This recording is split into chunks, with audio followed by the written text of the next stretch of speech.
What's up, car fam? Get ready to see our 12 picks for the weirdest, craziest, and ugliest cars. Let's get into it. Number 1. Reliant Robin. I believe there's no superior or inferior vehicle to begin with than the Reliant Robin. Launched in October 1973, this distinctive three-wheeler gained popularity in the UK for its low operating costs and reasonable purchase price. Nonetheless, it has often been the subject of humor in British pop culture, owing to its tendency to tip over during sharp turns. Additionally, its appearance hasn't won many admirers, earning it the moniker the Plastic Pig due to its exterior and fiberglass construction. Despite this, the Robin managed to attract 63,000 customers throughout its production run. Quite impressive indeed. Number 2. 1962 Peel P50. In 2010, the Peel P50 was recognized by the Guinness World Records as the tiniest production car ever manufactured. Produced by the Peel Engineering Company on the Isle of Man from 1962 to 1965, it was designed as a compact city vehicle. The Peel P50 was so small that it could barely accommodate one person and a shopping bag, and even that was a tight fit. It lacked both a reverse gear and a steering wheel. Instead, a handle at the back was used to maneuver the car. Initially offered for sale at £199 in 1963, around 50 units were sold. One of these cars fetched $176,000 at an auction in 2016. Number 3. 1970 Ferrari 512 S Modulo. The moon landing in 1969 must have served as inspiration for Ferrari to create the most spaceship-like car ever, leading to the birth of the Ferrari 512 S Modulo, boasting a lengthy, flat design with expansive windows and an almost flat windscreen. Entry to the Modulo is gained by sliding the glass canopy downwards. This car is undeniably peculiar, yet it's hard not to be charmed by it. A single model was produced, which was acquired by an American car enthusiast in 2014. Number 4. 1930 Scout Scarab. Recognized as one of the pioneers among minivans, the Scout Scarab secures its spot on this list due to its nearly humorous design. Really, what prompts someone to model a car after a Mediterranean dung beetle? Conceived by William Stout, an original aircraft engineer, the Scarab featured a lengthy and slender shape that tapered at the back.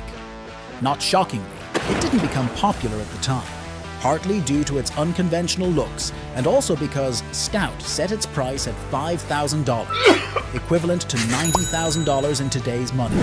Number 5. 1961 Amphicar. A vehicle that combines the features of both a car and a boat sounds appealing, right? However, the Amphicar struggled to excel in either role. On water, its top speed was a mere 7 miles per hour, and on land, it required about 40 seconds to accelerate to 60 miles per hour.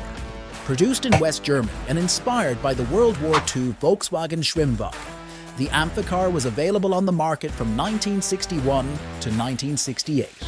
Despite its innovative concept, production ceased in 1965 after a total of 3,878 units were made. Number 6. The Popemobile.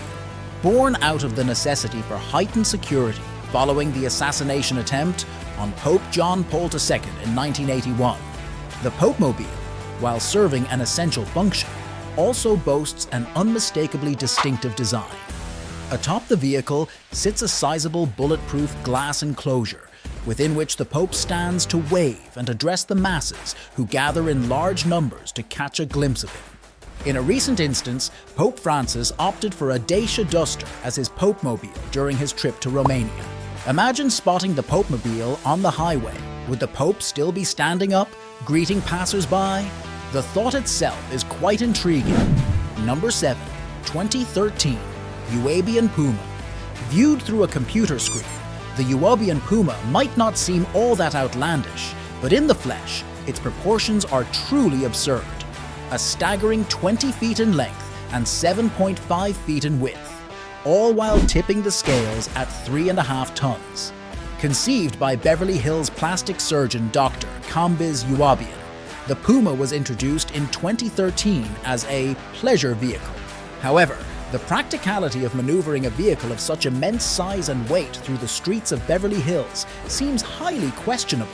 It's hardly shocking that the Puma didn't become a hit, especially considering Dr. Youabian's hefty asking price of $1.1 million for the vehicle. Number 8.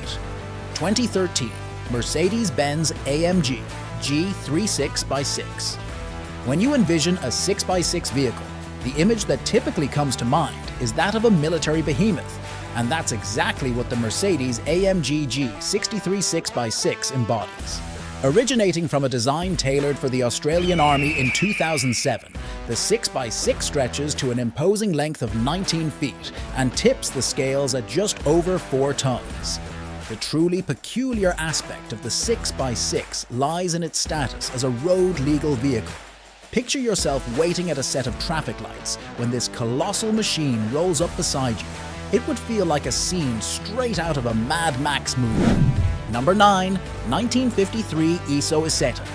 This unique car was developed by Iso, an Italian fridge maker that ventured into autos by designing a vehicle with a front-end door. Originally a shaky three-wheeler, Iso's solution was a narrow-track rear axle to cut costs, bypassing the need for a differential. Recognizing their strength lay in appliances, Iso licensed the design to various manufacturers, including a notable Bavarian brand. BMW refined Iso's concept with a new engine and improvements, but kept the quirky shape. The BMW Isetta thus became one of the most adored and unusual microcars globally. Number 10. 1968 Oldsmobile American Quality Coach Jetway 707. Among the myriad challenges of human progress, the dilemma of airport transportation ranks notably high. In the 1960s and 70s, the go-to solution was often an airport limousine, typically an elongated station wagon. However, the decision to stretch an Olds Toronado, GM's luxury sports coupe, in 1968 was akin to creating an airport limo from a modern Lexus LC, a bold and somewhat unconventional choice. The logic behind it was sound, though. The Toronado's front-wheel drive meant there was no need to design a longer drive shaft for rear-wheel power. Instead, American Quality Coach focused on crafting new front doors, a vista roof, a station wagon body with a tailgate and side glass, and a revamped suspension and braking system to accommodate the added third axle. This approach sidestepped the need for a new drive shaft, presumably simplifying the entire project. Number 11. 1970 Bond Bug. The Bond Bug is often celebrated as the pinnacle of British three-wheelers. Created by Reliant, the same company responsible for the infamous Robin, the Bond Bug was powered by a modest 31 horsepower engine, later increased to 32 horsepower. This power was more than sufficient for a vehicle barely heavier than a dish rag. Unique for having no doors, the Bug's entire top section tilts forward to allow access to its 2 seats. Despite its three-wheel design's inherent instability, it's said to be quite enjoyable to drive. The Bond Bug's potential success was hindered by its pricing, which was slightly above that of a 4-wheeled Mini. Now treasured by its few surviving owners, the Bond Bug stands out as a quirky piece of English automotive history, the likes of which we might never encounter again. Number 12. 1983 Glenfrome Facet. This bizarre vehicle not only could secure a spot on any list of the world's ugliest cars of 1980s, but also earned its place here due to its sheer oddity. Glenfrome, a British company known for customizing Range Rovers for the Middle Eastern market, is behind this peculiar fiberglass creation, which, astonishingly, began its life as a presumably intact Range Rover. Among the Facet's unique features is a hydraulically lifted targa top, which could be removed and stowed under the front-hinged hood, a component that seems like it was borrowed from a spaceship model in a budget-conscious 1970s sci-fi film. At the time, this outlandish SUV was priced at £55,000, equivalent to about $250,000 today. It's intriguing to ponder whether the individuals who invested such a substantial amount in this oddity were as eccentric as the Facet itself. So what did you think of our list? I'm sure you have a car or two that should also be included.